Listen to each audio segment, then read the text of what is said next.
Welcome to the $150,000 Tacoma build. To the $150,000 Tacoma build. Welcome to the $150,000 Tacoma build.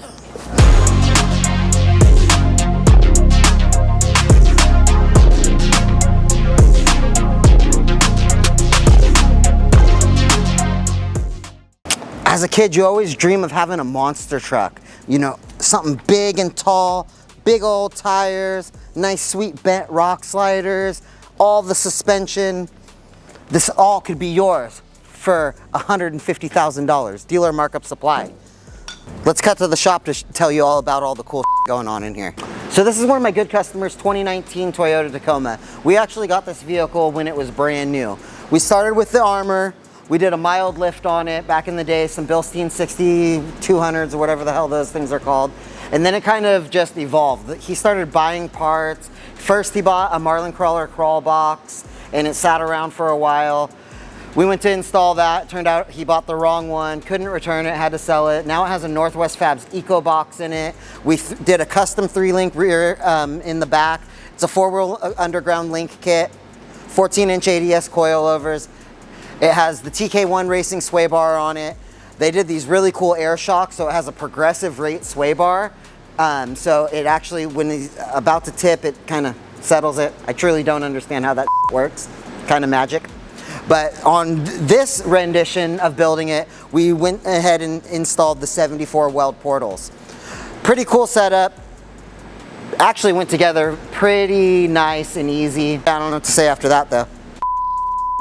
One of the things we really like about this setup was the Wilwood disc brake conversion on this. These Tacomas come with antiquated drum brake setups that people are having problems with them locking up. I have one customer that said he got stranded on the trail because his e-brake held and the wheel cylinder popped. I feel like those are two different things, but you know, that's what hearsay what he said to me. But still, disc brakes all the way around. It all went together pretty simple. We had no issues with bleeding. We used a cheap Amazon pressure bleeder in the shop. Bled right together. They actually gravity bled by themselves before we even hooked the pressure bleeder up to it. So hopefully brakes should be nice and tight. That's what she said. So we're trying to figure out where we're gonna tie up the new e-brake lines. I made a cool little bracket here. I'm thinking about drilling a hole right here and putting a riv nut on there. I just think that would look so clean, it nice and flows. Oh, what a loser! So when we got into the rear 3-link on this, we ran into kind of a conundrum. We have a big old long shock. If we mounted it on top of the axle like you traditionally do, that would have put the top of the shock out above the bed. And he has one of those overpriced campers that you put on top. How to be an overlander. Follow these steps and you too can be like us. So we had to keep it all low. So what we did is we actually mounted the coilover behind the axle and extended it past the panhard bracket just to keep everything low and packaged. So he still has his full travel. He would get a little bit more out of the shock if it was here or here, but 14 inches behind the axle, this thing flexes like crazy. Long arms, aluminum links, it all goes together nice and smooth. Because it all flexes out so much, we had to notch the frame kind of all crazy like, but it's triple plated in there to make sure that even though it's nice and small right there, it's still very strong. So on rendition 2 of this vehicle, after we did the Bilstein 6200s, he went big. He was one of the first people out there with the RCLT from Marlin Crawler. We installed that, we tubbed it to clear the 40s. Full firewall was cut back about 4 or 5 inches. All of this used to be square here. Cut all that back, raised the fuse box, raised the battery, cut all this back, made it all look pretty factory. A lot of people wouldn't even know that this was been hacked and cut up. There's also probably 40 hours worth of body work and metal work into just doing the fenders and cutting everything back. We may or may not have set the vehicle on fire a couple times. And they're going to be on the scene. Oh my gosh. Happens, part of the build. We went with ADS shocks, best in the game. All those people running them rad flows, they like that bleed through. ADS bump stops, RCV axles in the front.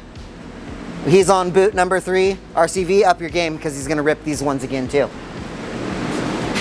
But onto the 74 Weld. The front went in pretty good. I believe we're the second shop to install these. We had to take out, what was it? 5 thousandths out of the lower misalignments because they just didn't fit, and we had to take 22 thousandths out of the steering misalignments because they didn't fit. Little things, but if you don't have a lathe, I don't know how people would have done that. Probably hacked it up with the angle grinder. Kind of like when we were cutting down the axle shafts. You know, you always do those in the vehicle. Why waste the time pulling them out? To be nitpicky about the kit, in all reality, everything went together really nice. It's all top quality stuff. We had to reduce the misalignments a little bit. Not a big deal. I wish 74 Weld would put a couple tapped holes in here, because this, again, just like the rear, it's hard to route them nice. This side turned out way better than the other side. We'll cut to a clip of the other side. We're over here talking crap about the routing, and I think it was a farm boy's fault. I'll make this better real quick. That's much better. You know, we probably could have done it better with a little bit more hose, but all in all, it's not that bad at all. Other than that, there's nothing really to be complaining about. The kit went in really well. At first we thought it was super weird to cut down the axle shafts, but it all makes sense. Should go together pretty well. Brakes on the bottom, that's also a new thing. You know, some people are gonna say it doesn't work, but it happens all the time in actual automotive manufacturing. But now we're ready to throw some tires on it and take it for the first test drive.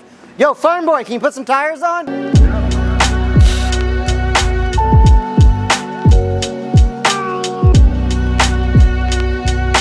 What the f?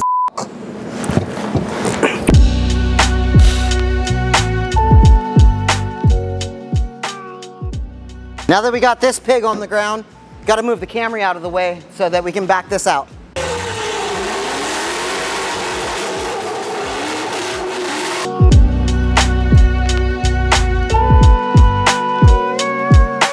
So, taking it out for the first test drive, it drives great. Before, with the 40s and the 529s, when it had just the RCLT on it, we had to slip the clutch a little bit to get it going. It still drove fine. You could drive literally 90 miles an hour down the freeway one-handed, straight as an arrow. It drove absolutely perfect. The only real difference I'm noticing now is it doesn't feel any bigger in the cab. It cruises good. Most likely still needs an alignment, but 50 miles an hour, we're still going straight down the road. We're on a pretty bumpy road right now too, and it's good. It just drives. So one big thing I noticed with the 420/69 gears that are in it now, after the portal boxes and all the reductions, is just getting up from a go. It's a little bit more peppy, even though it wasn't before. We could actually spin the tires in second gear with it before. Not going to try that right now. We have to break in the rear end and break in the portal boxes. A few moments later. There's a 100-mile kind of break-in washout period on the portals. They want you to put some miles on it and change out with just some cheap gear oil, and then change it out into some new higher-end gear oil, just in case something was left over in machining, kind of like Toyota recently, in the gearboxes and everything. So we're just going to cruise it around kind of easy for the first 100 miles, and then once we get all the fluids and stuff changed back, we're going to give it back to the customer.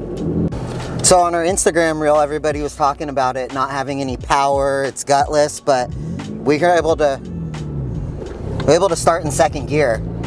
Who needs first? First is for losers.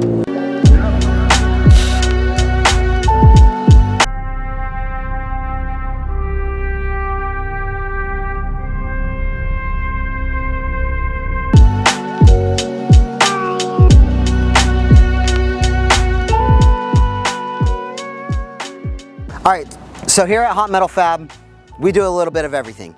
We built this truck from the ground up. We did the bumpers, the sliders. They're a little bent, tweaked. We installed the 74 Weld kit. We did the Marlin Crawler Long travel kit. Cut the fenders, installed the bead grips. This truck right here, he's sitting on 40-inch Coopers right now. He could actually go up to 43s. I'm trying to get him to get the Mickey Thompson 43s. They're sick as hell. That would look so good. Clear everything with the custom clearance fenders. Let's see if this thing will drive over a bucket.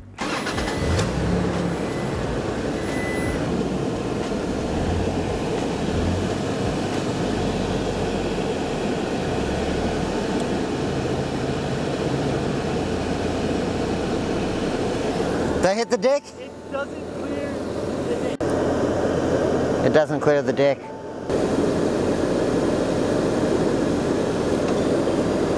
All right, that was pretty uneventful. Let's flex this thing out. My golf cart flexed harder than this.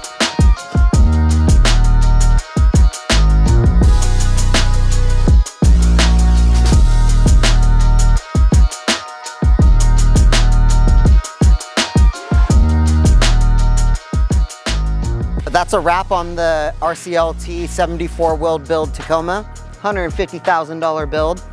Rock Bouncer Camry. Or we got the Cybertruck over here. Which would you prefer? Let us know down in the comments.